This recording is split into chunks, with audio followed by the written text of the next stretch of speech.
À quelques mois de sa prise de fonction en qualité de président en exercice du G5 Sahel, le maréchal du Tchad, Idriss Déby Itno, a inscrit dans son agenda de ce 16 décembre 2020 une rencontre avec deux acteurs majeurs de la lutte contre le terrorisme dans le bassin conventionnel du lac Tchad et au Sahel. Le premier à être reçu est le haut-commissaire de la Grande-Bretagne au Tchad avec résidence à Yaoundé au Cameroun. Il répond au nom de Rowan Laxton.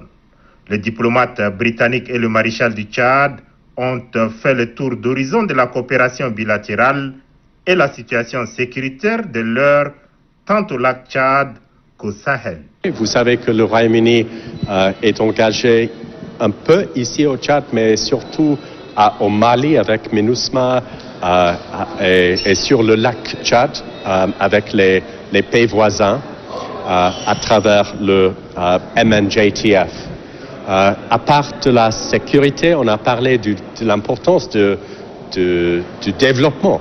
Le Royaume-Uni donne 20 millions de livres sterling par an au Tchad, surtout dans le humanitaire. Le partenariat britannique tchadien, je crois que c'est quelque chose de très important et très encourageant, et je ferai de ma part tous mes efforts pour faire des avancées. Le même sujet a fait l'objet de discussions approfondies avec l'envoyé spécial de la coalition pour le Sahel, Frédéric Bontem, accompagné de l'ambassadeur de France au Tchad, Bertrand Koucheri.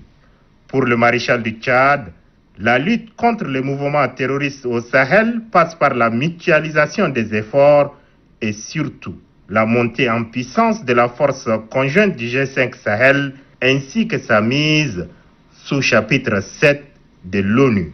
Pour le Tchad et son président, la responsabilité de la lutte contre le terrorisme au Sahel et au lac Tchad est également mondiale.